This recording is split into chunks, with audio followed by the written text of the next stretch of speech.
Hi, it's Jamel of The End Effector. I had the opportunity to participate in Robotics Invest 2024, an invitation-only event held in Boston at a really cool venue called Artists for Humanity. I engaged with many members of the robotics community within Massachusetts and from elsewhere across the United States and around the world. So I made this production for you so that you can come along with me to get a sense of the latest thinking about robotics from the very entrepreneurs, investors, and ecosystem champions who are funding the future. In addition to jotting notes from the main stage, I conducted multiple interviews. The interviewees include the founders of Wingtra, Audi Motors, and Tractonomy, as well as the directors of Hypertherm Ventures, Mass Robotics, and the Mass Technology Collaborative. We also had a member of the Flanders Investment and Trade Group, which is cultivating a robotics center of excellence within Europe. Snippets of these interviews will follow shortly, and time codes are available so you can just skip right ahead to what's most interesting to you. So the full interviews are available as separate productions. Before we get into the interview, let's have a listen to some of the main stage talks. I'll synthesize along the way. The star of the event was Dean Kamen, founder of DECA and First Robotics, who rolled on stage to meet host Mark Martin of Cybernetics Ventures by riding one of DECA's mobility platforms that can self-balance, just like DECA's incredible Segway fleet. It was really cool to see in person. Kamen is a consummate advocate for education, and he devoted much time to showing the origins and success of the First Robotics League. FIRST is an acronym that means for inspiration and recognition of science and technology, and it's a global nonprofit where young people can use robotics to learn how to become better problem solvers. FIRST has an inspiring video called Not a Robot that you might want to check out. This is the software to program ourselves to cure cancer, but this isn't a robot. It's a machine to build the people who will change the world. So at Robotics Invest, in addition to the fireside chat with Dean Kamen, there were multiple panel discussions. And these included topics such as establishing trust in machines and the excitement of greater artificial intelligence capabilities. Here are observations that I noted. Kanu Gulati of Khosla Ventures stated, "Simulation will be a big jump. It's an active area that I've been tracking for years and see a lot of gains to speed up the development in the world of atoms by first trying things out in the digital realm." Juliette Chevalier of Scale Venture Partners stated how simulation is making robotic development more accessible, and that robot designers will soon be experiencing faster development that only software companies have enjoyed in the past. Now, all of this depends on robust, ground truth data, in which Andrea Tomas highlighted the utility of general purpose versus specific data sets. Andrea noted that building robotics platforms on models that are trained on open source data is great, but if someone wants to, say, build a hospital robot, it's going to be much better to just go get good proprietary data in the hospital because, there's just not much high quality video and other data from hospital environments that could be used to refine machine models. Chevalier added, "We need better open source data points, so keep building them." Panelists have described how newer forms of artificial intelligence some of which can be concerning for the potential abuse, but that these can be applied to robotics work for especially good dynamic environments. It's like, again, with the hospital example, that a hospital with patient beds that shift location is a dynamic environment, and the more recent advances in artificial intelligence can really help with that handling that kind of uncertainty and unpredictability.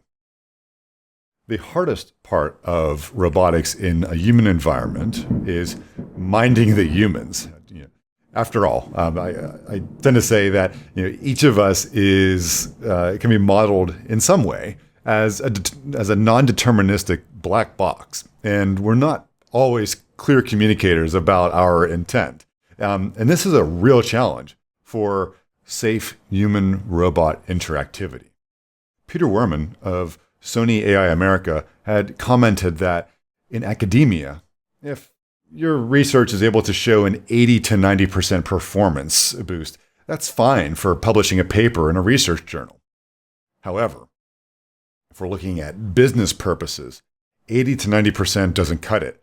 We need 99.9% performance. And that's, through the example that Peter provided, it's like looking at a home health robot that robot, we don't want it to spill a hot beverage on a patient only 90% of the time, because that would equate to 1 in 10 times that the patient will get a hot beverage spilled on him or her. Right? To the dismay of plenty of roboticists, it was a realization or an acknowledgement for us that no one really cares if we're using a robot to solve a problem. Your robot is competing against the status quo. Andrea Thomas stated that solve a problem with a super reliable solution that does one thing. It put some concern, let's say, over the development of humanoid robotics that are doing sort of general purpose applications. But there is always a debate that we're looking at and seeing, well, what is going to be the real capability boost associated with any one of these kind of robot platforms? How is it really solving the task to be done?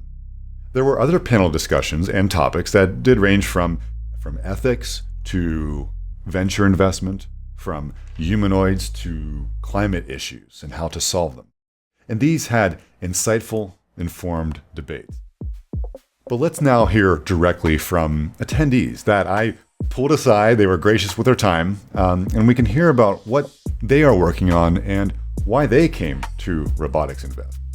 The full interviews are available as standalone productions. I've stopped by to learn about Wingtra and joined by Wingtra's co-founder, Elias Kleiman. Wingtra is a Switzerland-based company, so between almost 200 employees. So Elias, tell us more about what is Wingtra. We see its flight platform here. What is this? It looks like an airplane almost. So we developed this vertical takeoff and landing plane, a tail sitter, as you can see, 4 moving parts. It goes up, goes a forward transition, and then it flies very efficient forwardly, and in the end it lands again on the tail. So that's the core technology, and the use cases, we collect high resolution data that you then can build highly accurate 2D and 3D models / digital twins for infrastructure management, construction, open pit mining, some agriculture, environmental work as well. So very broad in application. So those are a lot of applications. Are those hypothetical that's on the business plan, or have you been deploying across those domains? Yeah, so we have shipped now more than 2,500 systems. 2,500? Yeah, of which more than 50% is actually in the US. And core use cases are around engineering, infrastructure management, but we also have like this long tail of use cases that people find out what they can do if they get high resolution cheap data. It's like animal counting. We have shipped systems to the Red Cross in Africa for the locust infestation, like damage analysis, catastrophe plans. So I think it's really cool to see what all these people start to do when they get a new tool that gives them cheap data. You have the flaps, you have the rotors, that's it. Then you can make it completely flat. You have almost no assembly work. It's just, you can take out this and put it in again. That's the only thing you have to do. It's like a toy styrofoam plane where you kind of just put the tail on and fly. And then also mission planning is extremely simple. So just it's designed that people in the field that only fly about maybe once a month can still operate it. We can often substitute work that has been done with helicopters and airplanes. And of course, that is also nice because you reduce CO2 consumption significantly, because airplanes and helicopters are pretty intense in that regard. And pilot shortage makes it hard also. Yeah, and expensive. Okay. Wow. So then, what brought you to Robotics Invest? So we have a couple of investors, LPs, from the US, and the conference got highly recommended. I think a couple of our investors came here last year, and they were so excited that they said, hey, you should definitely come over. Another founder with whom I visited for a show and tell was Saurabh Chandra of Ati Motor. So we make robots to move material in factories, and that kind of distinguishes us from many other robots which are very warehouse focused. So we work in manufacturing sites, moving carts weighing up to 2,400 pounds, indoor, outdoor, going up ramps, handling rain. So that kind of stuff, highly inspired from self-driving cars. So we like a 3D LiDAR, a vehicle with a suspension. So it's a very rugged vehicle which can move serious payload. My understanding is that this has weather ratings as well, so that it can move from an indoor, say, clean warehouse environment to the outside sort of industrial area. That's right, with very poor flooring or broken roads. I generally believe autonomous technologies is going to be everywhere, and I mean recently Jensen spoke, right, everything which moves will be autonomous, and we started with that hypothesis in like 2017, that that's going to happen. And we were doing multiple things, and we just got into it without having any background in this space and just learned things from scratch. And then we figured this, and we just found this interesting space in factories where there were no robots and nobody was trying to sell in there. So it's a very underserviced market, which there's a lot of demand in. There are not enough people to doing the dull, dirty, dangerous tasks in factories which require these robots. Oh wow, okay. So then tell us about how widespread are these platforms now? So we are deployed across like 40 factories across US, India, Southeast Asia. Wow, so soon, you got the international supply chain going. That's right, we should soon be in Mexico. So we are in like multiple parts around the world now. I think we are still learning, to be honest. To be dishing out advice may be premature for us. But all I can say is that hardware is really hard. I mean, all the stories everybody has heard about how hard it is harder than that. Okay. So you gotta go in with eyes open. And the other thing is, a lot of new robotic companies only want to do software and leave the hardware to someone else. And I think it doesn't work like that. You have to take up the whole problem. The customer doesn't care who's doing what layer. They want the stuff to work for them. And if you don't control the parts that you make, it's difficult. This is still very early. The industry is not as mature. And if you have too many parts which depend on other people, it's difficult to succeed. Could you give me a brief tour? Show us what this particular configuration is? Yeah, so we have 3D LiDAR. We have a swappable battery, which was quite new. It's a blind mated swappable battery we designed ourselves. Really? Yeah. You're doing your own batteries? Yeah. It's a hub motor design. We got a custom motor design done with a partner. So there's no drivetrain because of that.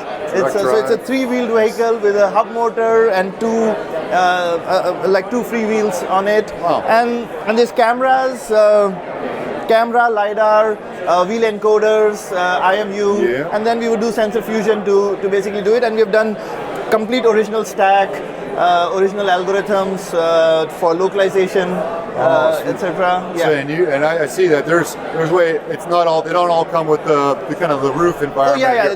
This is an older model, but we had it handy to bring from Detroit. But the newer models look different. They come without the roof. We figured out how to do it without it now. And then we have a smaller model which has like a conveyor mounted on it, which can move towards. Global conveyor. Yeah. Oh, sweet.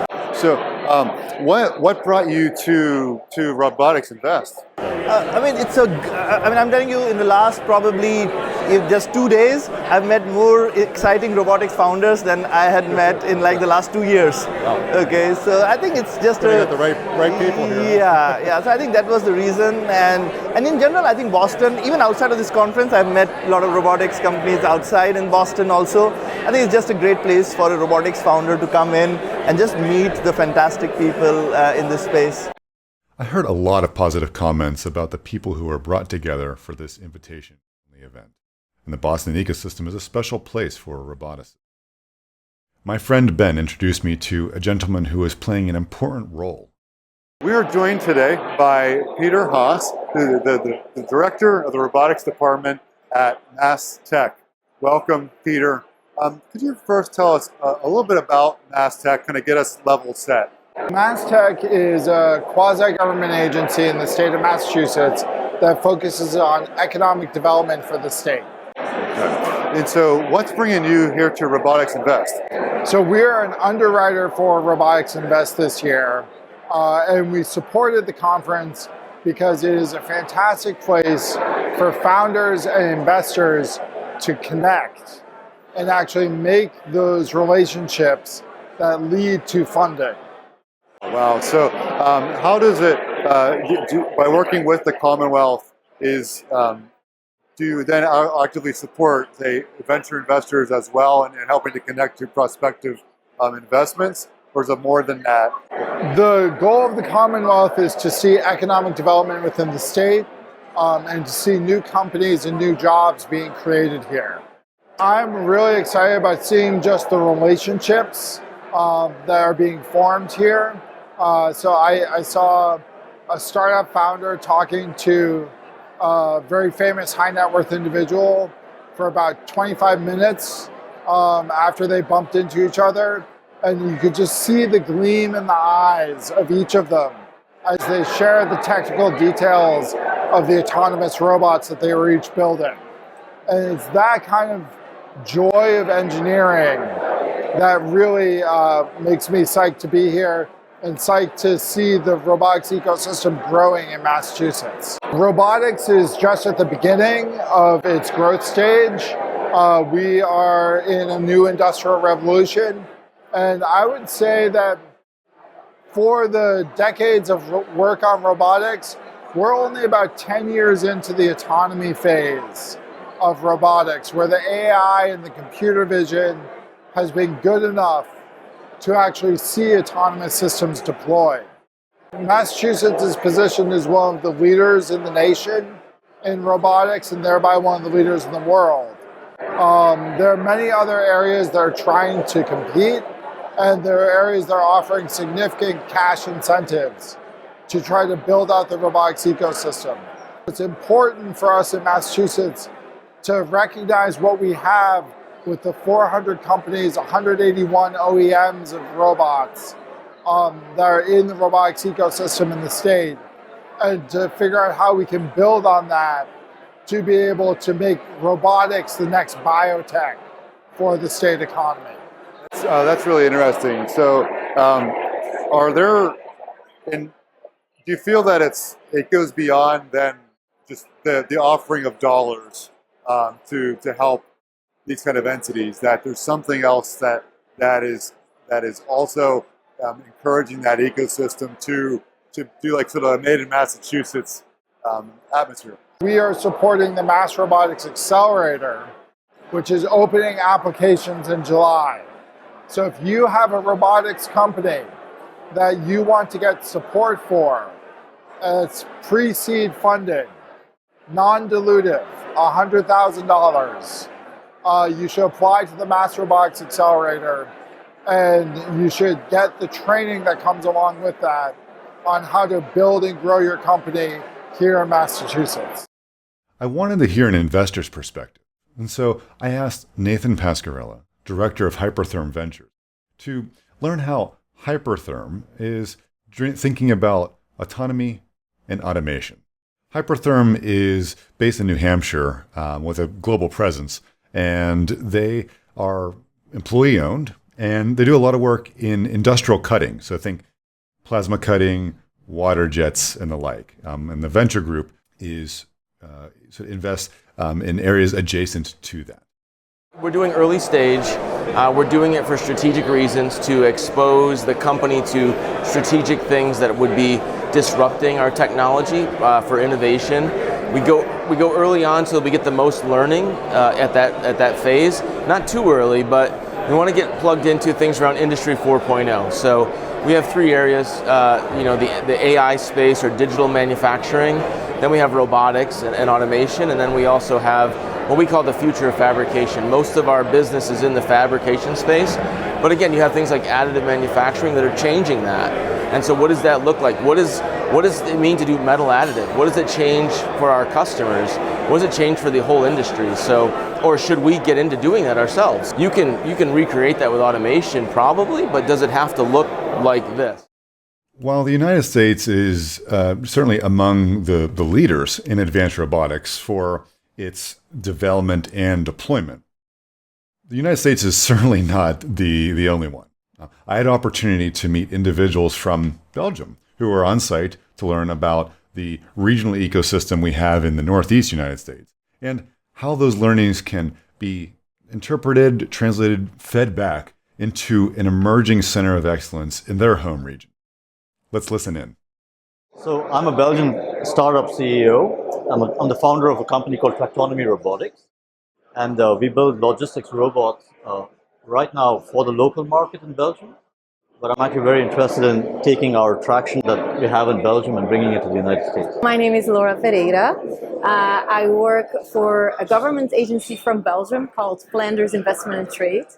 And we represent the northern region and the Dutch-speaking region of Flanders in Belgium. And I'm based here in the US, and basically what we do, we help Flemish or Belgian companies with their market entry into the US. And we also support and guide US-based companies with their expansion plans in Europe. And we provide them with a soft landing platform in Belgium or Flanders. We provide subsidies for those companies that are exporting and learning about new markets, basically. It's awesome that you kind of have like the like national level support to be able to help in what's probably been a high uncertainty and probably disorienting stage of early stage of the company to get going. No, sure. I mean, I've never actually seen this. I've actually studied in the US, and I come from different countries. I was born in India, but in Europe, I'm speaking in general, in Europe, there's a substantial amount of support for small and medium enterprises, including startups. But I think Belgium, in particular Flanders, pays a lot of emphasis on startups because the region is small. But on the other hand, we get a lot of support from the region. We've had technical R&D subsidies that are paid for development of our products. So, like the product that we've developed now that we've actually launched into the market in Belgium was actually co-financed by not Laura's department, but a related department called the Flemish Authority for Innovation and Research. Yeah, Flanders is one of the top 5 spenders for R&D in the world. So we spend, I think, 3.6% of our GDP on R&D, which is well above the European average and the European ambition, which is 3%. It's totally in line with our vision also. What brings in you specifically to Robotics Invest this year? For me, it's the opportunity to connect with the local ecosystem here in the US.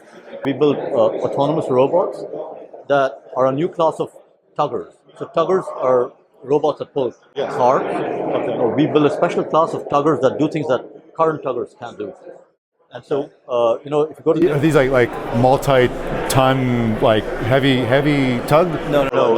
So if you go to a typical factory or a warehouse, you have all sorts of carts that are used inside the warehouse, from a warehouse trolley to a trolley that moves sheet metal or whatever. Flanders might be your home in Europe, and we are there to welcome you with open arms.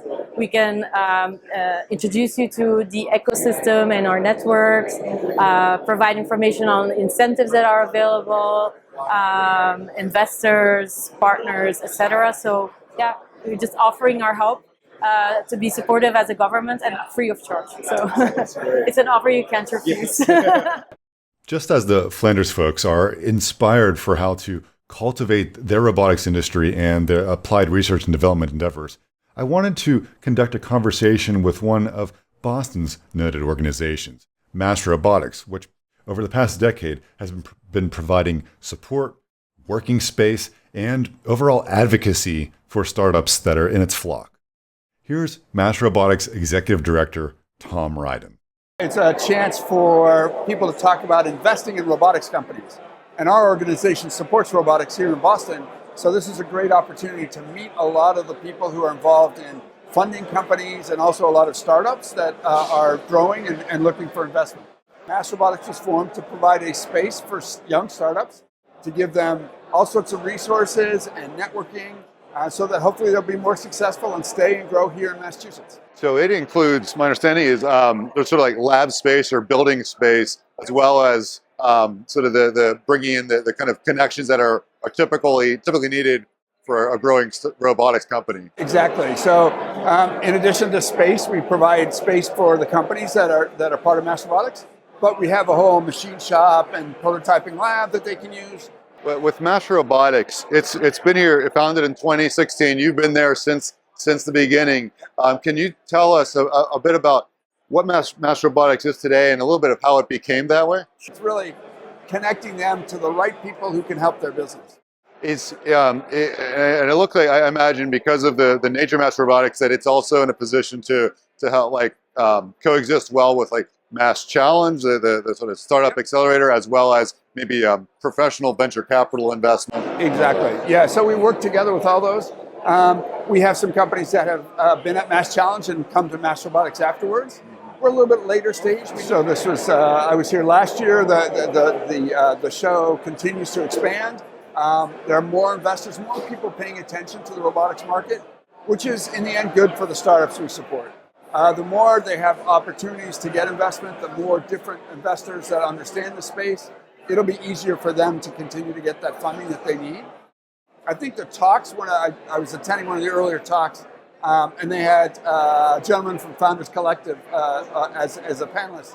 And the insights that some of them bring from that I think is really valuable for the startups and what they're looking for when startups come and pitch to them, what really excites them about the robotics market, what are their concerns about the robotics market. I think that's really valuable information for the startups. Yeah, I see. It's something that, I would like a little bit about your background that's helped to get you to where you are today. I mean, because it's such a precious position to be able to be directing a key robotics entity in the Commonwealth. It's a hotbed of robotics. Tom's description that it's a hotbed of robotics is spot on. Robotics Invest has brought together so many diverse and talented people and organizations. I hope you enjoyed coming along with me to the conference. Thanks to my friend Fadi of Robotics Ventures for the invitation. I really, really appreciate it. I wasn't paid to produce this conference commentary or recap. It was just something that I thought all of you may enjoy experiencing vicariously with me. So remember, no one builds alone. And one more thing. Shout out to the event venue, which was hosted within Artists for Humanity. This is a really interesting organization, and it employs teenagers to contribute to public art. So they're doing meaningful paid work, particularly underserved and diverse populations, that are then collaborating with studio mentors and learning business and entrepreneurship practices, while the teenagers are also learning the artistic tools and techniques of the trade. I think it's just such a, that entire artistic environment has been providing such a great backdrop for the spirit of Robotics Invest, in which we're learning to blend science, engineering, and art to design and deploy the next generation of robotics. Thanks so much for joining me, and I'll see you next time.